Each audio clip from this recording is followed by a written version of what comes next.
Hello kids, हम लोग आज कक्षा 11वीं एनसीईआरटी रसायन विज्ञान का 12वां चैप्टर शुरू कर रहे हैं।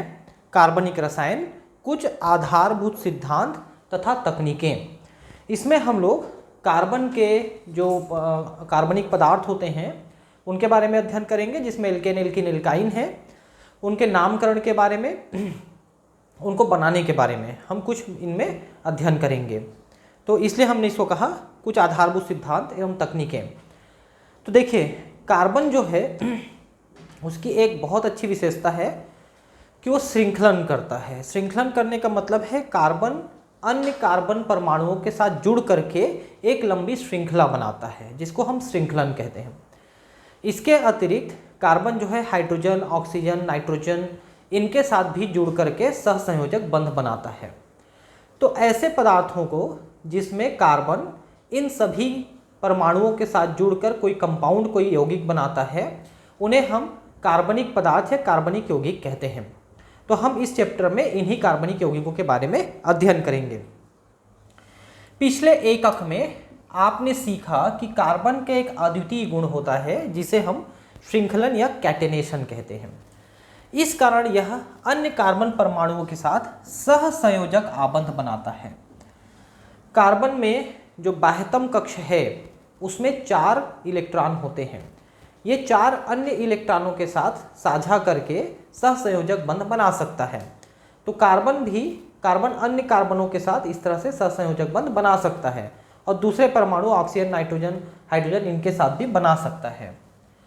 अन्य तत्वों hydrogen, oxygen, nitrogen, sulphur, phosphorus, halogen मतलब फ्लोरीन, क्लोरीन, ब्रोमीन, आयोडीन, इनके परमाणुओं के साथ भी सहसंयोजक आबंध बना सकता है। इनके साथ इलेक्ट्रॉनों का साझा कर सकता है। इस प्रकार के यौगिकों का अध्ययन रसायन शास्त्र की अलग शाखा के अंतर्गत किया जाता है, जिसे कार्बनिक रसायन कहते हैं। तो कार्बनिक रसायन में कार्बन के पदार्थों का अध्ययन करते हैं, ऑर्गेनिक केमिस्ट्री। इसको सबसे पहले जो एक पदार्थ हैं इनको हम ऑर्गेनिजम्स मतलब जीवों से निकाले थे हमने। इसलिए इस ब्रांच को हम ऑर्गेनिक केमिस्ट्री कहना शुरू किए थे। और कार्बनिक रसायन का मतलब है कि कार्बनिक पदार्थों का हम अध्ययन करेंगे जिसमें कार्बन होता है। इस एकक में कुछ आधारभूत सिद्धांत तथा विश्लेषण तकनीकें सम्मिलित हैं जो कार्बनिक यौगिकों के विरचन तथा गुणों को समझने के लिए आवश्यक है।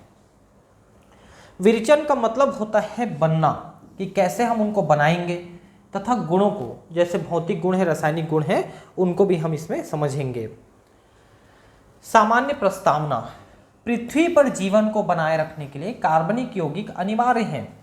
कार्बनिक यौगिक में आपके aldehyde, ketone, sugar, protein, amino acid, nucleic acid, ये लिपिड यानी वसा, ये सारी चीज़ें कार्बनिक पदार्थों में आते हैं। और आपको पता है कि जितने भी जीवित जीव हैं, चाहे वो पौधे हैं चाहे वो प्राणी हैं, ये इनका पूरा शरीर जो है ज़्यादातर कार्बनिक पदार्थों से ही बना होता है। ये अलग बात है कि अकार्बनिक तत्व भी, अकार्बनिक पदार्थ भी बहुत सारे हमारे शरीर में होते हैं। इनके अंतर्गत जटिल अणु हैं, जैसे आनुवांशिक सूचना वाले डीऑक्सीराइबोन्यूक्लिक एसिड यानी डीएनए, आरएनए भी, वो भी न्यूक्लिक एसिड है। प्रोटीन जो हमारे रक्त, मांसपेशी एवं त्वचा के आवश्यक यौगिक बनाते हैं। प्रोटीन से पता है, प्रोटीन हमारे शरीर का एक प्रमुख पदार्थ है जो निर्माण करता है। और जितना भी हमारा जो ड्राई वेट होता है, ड्राई वेट का मतलब होता है जब हम अपने शरीर से पानी को निकाल दें तो वो ड्राई वेट होता है, जो करीब 30% बचता है। अगर एक 100 किलो का इंसान है, उसके शरीर से पूरा पानी निकाल देंगे तो उसके शरीर में करीब 70 किलो कम हो जाएगा और 30 किलो बचेगा। उसको हम ड्राई वेट या शुष्क भार कहते हैं। तो जो शुष्क भार होती है उसका 70% प्रोटीन होती है जंतुओं में, और पादपों में उतना ही कार्बोहाइड्रेट होता है, सेलुलोज वगैरह होता है। तो पादपों का जो मुख्य शरीर है वो कार्बोहाइड्रेट से बना हुआ है, मतलब उसकी अमाउंट ज़्यादा है। और जो जंतु हैं उनका मुख्य शरीर प्रोटीन से बना हुआ है, यानी प्रोटीन की मात्रा ज़्यादा है, 70% के आसपास। कार्बनिक यौगिक कपड़ों, ईंधनों, बहुलकों, रंजकों, दवाओं आदि पदार्थों में होते हैं। इन सभी में कार्बनिक पदार्थ होते हैं। कपड़ों में ईंधन, ईंधन कौन है? पेट्रोल, डीजल, ये सब ईंधन है, कोयला है ना। बहुलक, बहुलक में कौन कौन से हैं? तो प्रोटीन है, सेलुलोज है, स्टार्च है, ये बहुलक है। न्यूक्लिक अम्ल है। रंजक, रंजक मतलब होते हैं रंग, जिससे ये कपड़े वगैरह हम रंगते हैं तो प्राकृतिक रंग भी आता है। जैसे आप नील का नाम सुने होंगे, नील कपड़ों में लगाने के लिए एक नील होता था, वो एक पौधे से निकलता है जिसका नाम है टिंक्टोरिया इंडिगोफेरा, इंडिगोफेरा टिंक्टोरिया उस पौधे का नाम है। तो इस तरह से बहुत सारे रंजक हमको मिलते हैं पौधों से, जिनका प्रयोग हम विभिन्न पदार्थों को रंगने के लिए करते हैं। दवाओं, भाई जो आयुर्वेदिक दवाएं बनती हैं जड़ी बूटियों से, तो जड़ी बूटियों के अंदर क्या है? तो उसमें वो कार्बनिक पदार्थ ही हैं, जिनको एल्केलॉइड, टेनिन, रेजिन, ये सब नामों से हम जानते हैं, और वही हमारे लिए आयुर्वेदिक दवाओं का काम करते हैं। इन यौगिकों के अनुप्रयोगों के कुछ महत्वपूर्ण क्षेत्र हैं।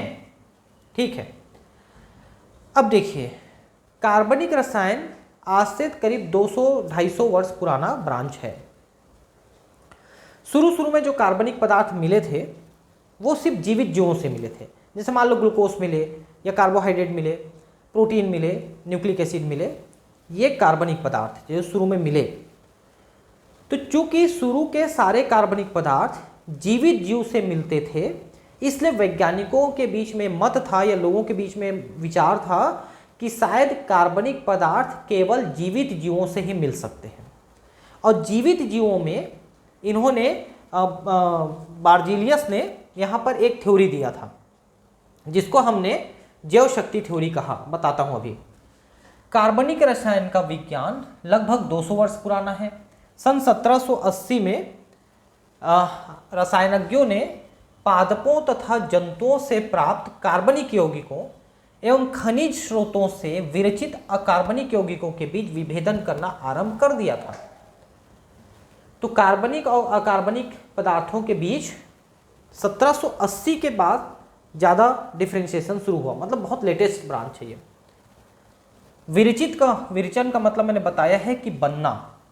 ठीक है, स्वीडिश वैज्ञानिक बार्जीलियस, देखिए बार्जीलियस ने एक थ्योरी दिया जिसको अपन वाइटल फोर्स थ्योरी या जैव शक्ति सिद्धांत कहा था। इसमें इन्होंने ये कहा था कि जो कार्बनिक पदार्थ हैं उनको बनाने के लिए एक विशेष जीव शक्ति की जरूरत पड़ती है, जो जीवित जीवों के अंदर ही होती है। जैसे मान लो हम लोग हैं, तो हमारे अंदर वो एक विशेष पावर है जिसके माध्यम से हम कार्बनिक पदार्थों को बना सकते हैं। इस जीव शक्ति के बगैर कार्बनिक पदार्थ नहीं बनेंगे। ऐसा पहली बार बार्जीलियस ने एक थ्योरी दिया था। हालांकि ये गलत हो गया, क्योंकि बिना जीव शक्ति के ही कार्बनिक पदार्थ बन जाते हैं, जिसको आजकल हम बनाते हैं। आगे मैं बता रहा हूँ आपको कि कहाँ से बनना शुरू हुआ था बिना जीव शक्ति के। लेकिन बार्जीलियस ने पहली बार ये माना था कि जीव शक्ति के द्वारा ही, जीवों के अंदर वो शक्ति होती है, उसके द्वारा ही हम कार्बनिक पदार्थों को बना सकते हैं। ऐसा बार्जीलियस ने माना था। ये देखिए, बार्जीलियस ने प्रतिपादित किया कि जीव शक्ति कार्बनिक यौगिकों के निर्माण के लिए उत्तरदायी है। जब सन 1828 में एफ वोलर ने कार्बनिक यौगिक यूरिया का संश्लेषण अकार्बनिक यौगिक अमोनियम साइनेट से किया, तब यह धारणा निर्मूल सिद्ध हो गई। तो यहां पर एक साइंटिस्ट हुए एफ वोलर, उन्होंने अमोनियम साइनेट को गर्म किया और उससे यूरिया बन गई। नहीं तो उससे पहले यूरिया सिर्फ यूरिन से निकलती थी, और लोगों का ये मानना था कि ये जीवों जंतुओं से ही बन सकती है। लेकिन ये देखिए, वोलर ने अमोनियम साइनेट को गर्म किया, तो इससे ये NH2CO के रूप में यूरिया मिल गया। तो ये रीअरेंज हुआ है, आप देख सकते हैं इनके जो परमाणु हैं NH2CO, इसका 2 हाइड्रोजन इस N के साथ जुड़ गया और CO यहाँ आ गया। तो सिर्फ रीअरेंजमेंट हुआ है, ना कोई तोड़ा फोड़ा कुछ नहीं हुआ है। तो अमोनियम साइनेट को गर्म करने पर जब यूरिया बन गया, और यूरिया जब इस तरह से बिना जीव शक्ति का बना, तो ये जो बार्जीलियस की जीव शक्ति सिद्धांत थी वो गलत साबित हो गई, क्योंकि अब ये साबित हुआ कि बिना जीव शक्ति के ही इस तरह से कार्बनिक पदार्थों का निर्माण हो सकता है। कोल्बे सन 1845, इन्होंने एसिटिक अम्ल का निर्माण किया और बार्थेलो 1856 ने मीथेन का निर्माण किया। तो इन पदार्थों के बनने के बाद तो और एकदम साबित हो गया कि जितने भी कार्बनिक पदार्थ हैं उनको हम लेबोरेटरी में बना सकते हैं और बिना जीव शक्ति के ही बना सकते हैं। के परिणाम स्वरूप दर्शाया गया कि कार्बनिक यौगिकों को अकार्बनिक स्रोतों से प्रयोगशाला में संश्लेषित किया जा सकता है। इसके लिए जरूरी नहीं कि वो जीवित जीवों के अंदर ही बने। सहसंयोजक आबंधन के इलेक्ट्रॉनिक सिद्धांत के विकास ने कार्बनिक रसायन को आधुनिक रूप दिया। तो जब हमने इलेक्ट्रॉनिक विन्यास वाला कंसेप्ट खोजा और जितने भी परमाणु थे उनका इलेक्ट्रॉनिक विन्यास निकाला, कार्बन का इलेक्ट्रॉनिक विन्यास निकाला, और इलेक्ट्रॉनिक विन्यास से हमको ये समझ में आने लग गया कि किस तरह से जो परमाणु है या कार्बन है वो रिएक्ट करेगा, उसके कैसे भौतिक और रासायनिक गुण होंगे, इस टाइप की चीज़ों का अध्ययन करना हमारे लिए आसान हो गया, जिसमें आपके जो संकरण की सिद्धांत है उसने भी इसमें काफ़ी महत्वपूर्ण भूमिका निभाई। क्योंकि कार्बन जो परमाणु है वो sp3, sp2, sp है ना, इस टाइप के कई प्रकार के वो हाइब्रिडाइजेशन यानी संकरण दर्शाता है, जो अलग अलग पदार्थों में अलग अलग हमको मिलेगा, एल्केन एल्किन एल्काइन में। कार्बन की चतुसंयोजकता, कार्बनिक यौगिकों की आकृति। देखिए कार्बन की जो परमाणु क्रमांक है वो 6 है, ठीक है।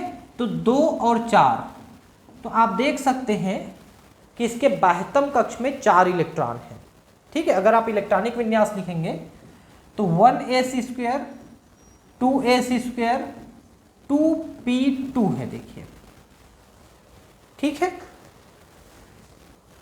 अब इसमें जब ये उत्तेजित अवस्था में आती है तो ये 2s की एक इलेक्ट्रॉन 2p में चली जाती है, तो 2s1 और 2p3 हो जाती है ये, इसलिए sp3 संकरण दिखाती है। संकरण के समय दिखाता हूं मैं, जैसे कि मान लो ये 1s² है, इसमें 2 इलेक्ट्रॉन है, ठीक है। ये 2s² है, इसमें भी 2 इलेक्ट्रॉन है, और ये 2p है, इसमें 3 खानों में से सिर्फ 2 खानों में एक एक इलेक्ट्रॉन है, ठीक। 1s², 2s², 2p2 ये बेस है। अब इसमें से एक इलेक्ट्रॉन यहां शिफ्ट हो जाएगा, तो ये भी अकेला हो गया, इसमें 3 हो गए, तो अब 4 इलेक्ट्रॉन ऐसे हो गए जो सिंगल सिंगल हैं, जो जोड़े बना सकते हैं। वैसे भी आप देख सकते हैं कि बाह्यतम कक्ष में अगर 4 इलेक्ट्रॉन है तो अष्टक पूरा करने के लिए इसको 4 बंधों की आवश्यकता पड़ेगी, जिसको ये सहसंयोजक बंध द्वारा पूरा करता है। तो ये संकरण करने से पहले नॉर्मल अवस्था से उत्तेजित अवस्था में आता है। उत्तेजित अवस्था का मतलब है कि 2s का एक इलेक्ट्रॉन 2p में चला जाता है, तो p में 3, s में 1, 2 वाले में। तो ये चारों जो है s और 3p ऐसा करके sp3 हाइब्रिडाइजेशन बना सकते हैं अधिकतम, है ना। उससे पहले sp2 बन सकता है और उससे पहले sp बन सकता है। तो ऐसे करके 3 प्रकार के हाइब्रिडाइजेशन हो सकते हैं। अधिकतम होगा sp3, उससे कम होगा sp2 और उससे कम होगा sp। अगर p के तीनों कक्षक इस्तेमाल होंगे तो sp3, एक कक्षक को छोड़ देंगे, सिर्फ 2 कक्षक को संकरण में भाग लेंगे तो sp2, और केवल एक ही संकरण भाग लेगा तो sp। संकरण क्या होता है पहले मैं आपको बता दूं। संकरण जो है ऐसे कक्षकों के बीच होता है जिनकी ऊर्जा स्तरों में थोड़ा थोड़ा अंतर होता है। जैसे आपने यहां पर देखा कि s कक्षक और p कक्षक के बीच संकरण हो रहा है दूसरे कक्षक के। s कक्षक में थोड़ी ऊर्जा कम होती है, p कक्षक में ऊर्जा थोड़ी ज़्यादा होती है। तो एक s कक्षक और 3 p कक्षक, ये तीनों आपस में मिल जाते हैं, फिर टोटल 4 कक्षक फिर से बनाते हैं। 4 कक्षक आपस में मिले और 4 कक्षक ही फिर से बनाए। लेकिन अब अंतर यह है कि वहाँ पर चारों कक्षकों की ऊर्जा में थोड़े थोड़े अंतर थे, उनको हमने मिला दिया। जैसे मान लो कि एस कक्षक ने 1 रुपये दिया, पी कक्षक ने 1.25 रुपये दिया, ऐसा करके फिर उनको मिला करके चारों में बराबर बांट दिए। तो 4 जो कक्षक बने हर एक का नाम sp3, sp3, sp3 और sp3 होगा। अब उसमें कोई एक S, कोई PY, कोई PZ, कोई PX ऐसा नहीं है, वो चारों sp3 sp3 sp3 sp3 कहलाएंगे और चारों की ऊर्जा स्तर बराबर होती है।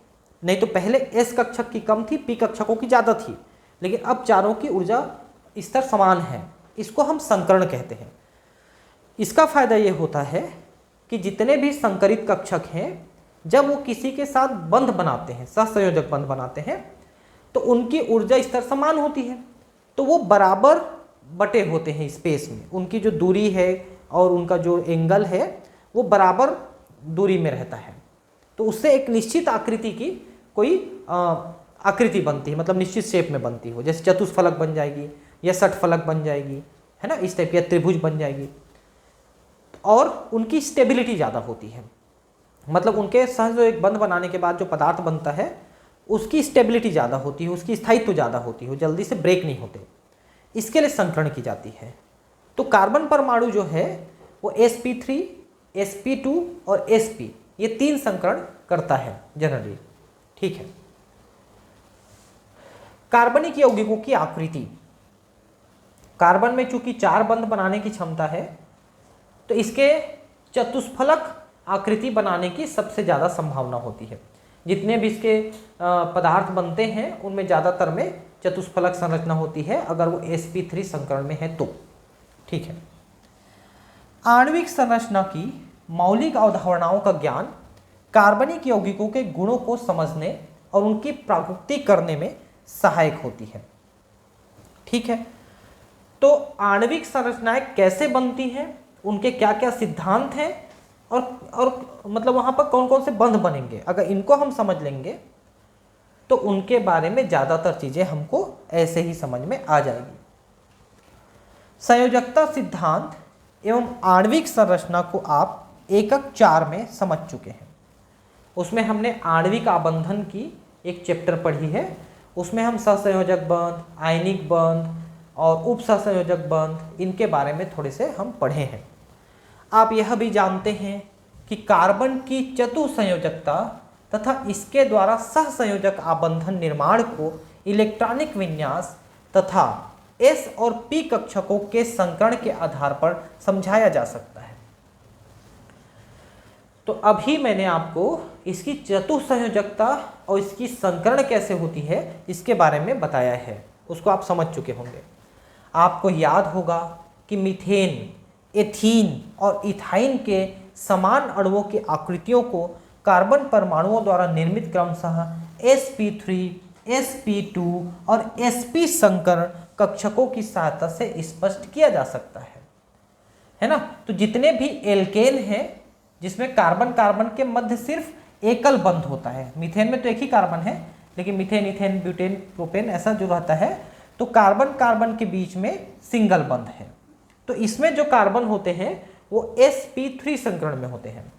लेकिन ये जो एथीन, प्रोपीन, ब्यूटीन करके जो एल्कीन्स होते हैं, इनमें कार्बन कार्बन के बीच में डबल बंध होता है। यहां पर कार्बन परमाणु sp2 संकरण में होते हैं, और यहां पर जो इथाइन है, इथाइन, प्रोपाइन, ब्यूटाइन जो एल्काइन है, इसमें कार्बन कार्बन के बीच में ट्रिपल बंध होता है। तो इसके जो कार्बन है वो sp संकरण में होते हैं। तो ये संकरण हम पिछले क्लासेस में भी पढ़े हैं और आज भी मैंने आपको थोड़ा सा संकरण के बारे में बताया है। संकरण किसी यौगिक में आबंध लंबाई तथा आबंध एंथैल्पी को प्रभावित करता है। ठीक है।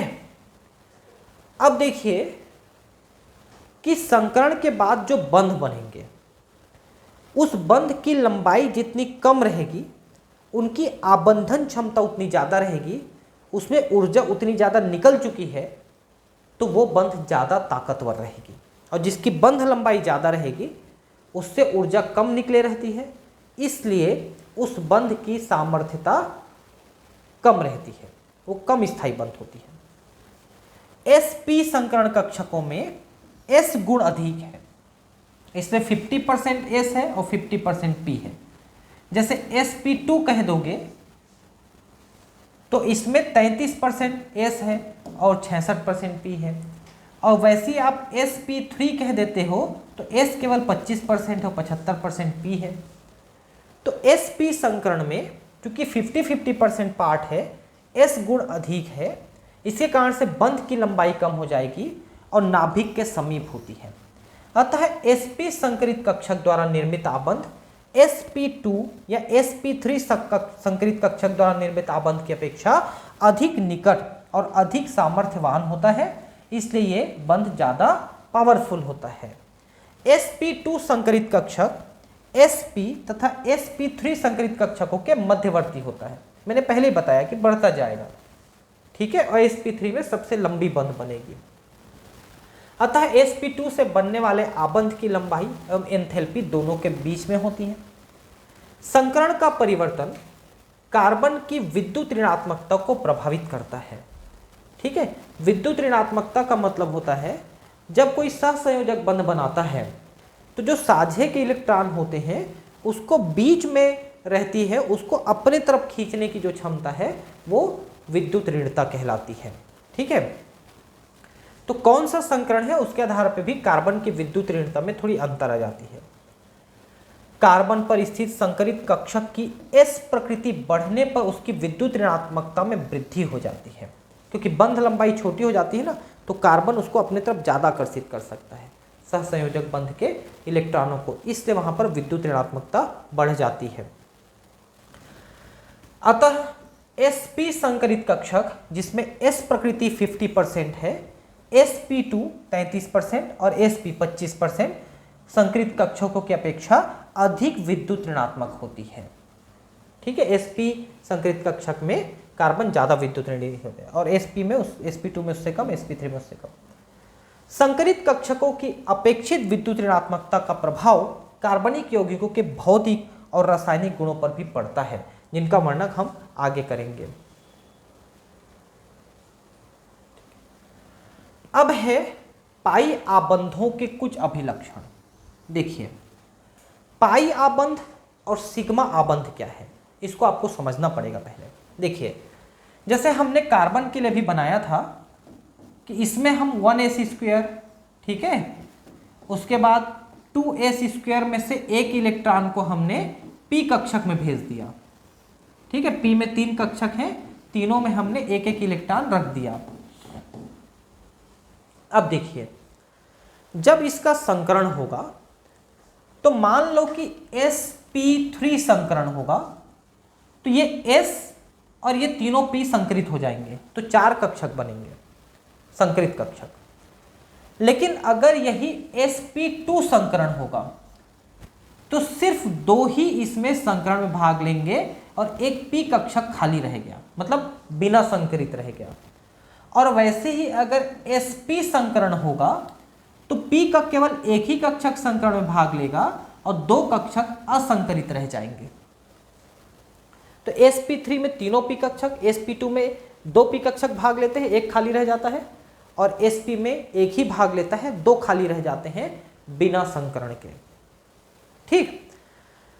तो जो संकरित कक्षक होते हैं वो फेस टू फेस बॉन्ड बनाते हैं। संकरित कक्षक में सामने सामने बंध बनता है, इसको हम सिग्मा बंध कहते हैं, और सिग्मा बंध अधिक ताकतवर होता है। और जो असंकरित कक्षक रह जाता है उनका बंध ऐसे साइड से ऐसे होता है, ऐसे साइड से बंध होता है, इसको साइड वेज बॉन्ड कहते हैं। तो साइड में ऐसे बंध बनेगा जिसको हम पाई बंध कहते हैं। फेस टू फेस रहता है संकरित कक्षक में, वो सिग्मा बंध है। ऐसे साइड टू साइड बंध बनता है, वो पाई बंध है। तो पाई बंध जो होती है वो थोड़ी कमजोर होती है, ठीक। और पाई बंध आपको किसमें मिलेगा, जिसमें असंकरित कक्षक रहता है, और असंकरित कक्षक जिसमें रहता है उसी में डबल या ट्रिपल बॉन्ड बनता है। मान लो उसमें एक असंकरित कक्षक है तो वो डबल बॉन्ड बनाएगा, और 2 असंकरित कक्षक है तो ट्रिपल बॉन्ड बनाएगा, और अगर एक भी असंकरित कक्षक नहीं है तो सिंगल बॉन्ड बनाएगा। समझ रहे हैं? जैसे कार्बन कार्बन के बीच में सिंगल बॉन्ड बनेगा, कब बनेगा, जब सभी संकरित हो जाएंगे, कोई असंकरित कक्षक नहीं रहेगा तो सिंगल बॉन्ड बनेगा। लेकिन अगर एक असंकरित कक्षक आ गया तो डबल बॉन्ड बनेगा, और 2 असंकरित कक्षक आ गए तो ट्रिपल बॉन्ड बनेगा। अब देखिए कि अगर एकल बॉन्ड बना है तो चूंकि यहां पर सभी संकरित कक्षक हैं तो यहां पर एक सिग्मा बॉन्ड आपको दिखेगा कार्बन कार्बन के बीच में, अगर दो बॉन्ड हैं इसका मतलब है कि एक असंकरित कक्षक है, तो असंकरित कक्षक यहाँ पर पाई बंध बनाएगा और संकरित कक्षक यहाँ पर सिग्मा बंध बनाएगा। अब यहाँ पर दो असंकरित कक्ष है तो बीच वाला सिग्मा ऊपर और नीचे वाले पाई बंध बनाते हैं। तो सिंगल बंध में सिर्फ सिग्मा बंध है, डबल बंध में एक सिग्मा एक पाई बंध है और ट्रिपल बंध में एक सिग्मा और दो पाई बंध है। तो जितने असंकरित कक्षक रहेंगे उतने पाई बंध आपको देखने को मिलेंगे। पाई आबंध के निर्माण में दो निकटवर्ती परमाणुओं के पी कक्षकों का समानांतर अभिविन्यास समुचित पार्श्व अतिव्यापन के लिए आवश्यक है। तो ऐसे साइड में पार्श्व अतिव्यापन, पार्श्व मतलब साइड से अतिव्यापन मिलना, ऐसे ये संभव करता है। अतः CH2 अणु में देखिए CH2 का ये मतलब है कि इसमें एक कार्बन दूसरे कार्बन से डबल बॉन्ड से जुड़ा है और हर कार्बन के साथ दो दो हाइड्रोजन है, इसका ये मतलब है। ठीक है, मतलब बंध जो है कार्बन कार्बन के बीच में है। यहां पर ऐसा नहीं है कि इस हाइड्रोजन का कार्बन के साथ है, ऐसा नहीं है, कार्बन कार्बन के साथ। इस अणु में सभी परमाणु एक ही तल में होने चाहिए। इस अणु के प्रत्येक कार्बन पर स्थित पी कक्षक समानांतर तथा अणु के तल के लंबवत होते हैं, मतलब समानांतर ऐसे खड़े में। एक CH2 को दूसरे के सापेक्ष में घुमाने पर पी कक्षकों के अधिकतम अतिव्यापन में बाधा उत्पन्न होती है। एक ही तल में होना चाहिए, अगर घुमा दोगे तो पी कक्षक बनाने में, अतिव्यापन करने में बाधा उत्पन्न हो जाती है। फलतः कार्बन कार्बन डबल बॉन्ड के चारों ओर घूर्णन प्रतिबंधित हो जाता है। अगर डबल बॉन्ड कार्बन कार्बन में है तो वो घूम नहीं सकता कार्बन। पाई आबंध का इलेक्ट्रॉन आवेश अभ्र आबंधित परमाणुओं के तल के ऊपर और नीचे स्थित होता है। ठीक है, तो जैसे कार्बन है तो इसके ऊपर और नीचे पाई बंध के इलेक्ट्रॉन रहेंगे और आमने सामने जो है ये सिग्मा बंध के इलेक्ट्रॉन रहेंगे। ऊपर नीचे पाई बंध के इलेक्ट्रॉन होते हैं। सामान्यतया पाई आबंध बहु आबंध युक्त यौगिकों में मुख्य सक्रिय केंद्र उपलब्ध कराते हैं।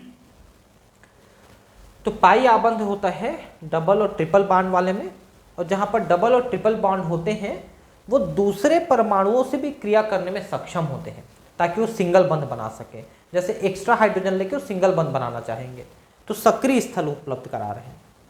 यह आक्रामक अभिकर्मकों के लिए इलेक्ट्रॉनों को आसानी से उपलब्ध कराता है। तो जो पाई इलेक्ट्रॉन है उससे बंध बनाने के लिए कोई दूसरा परमाणु वहां पर जुड़ सकता है।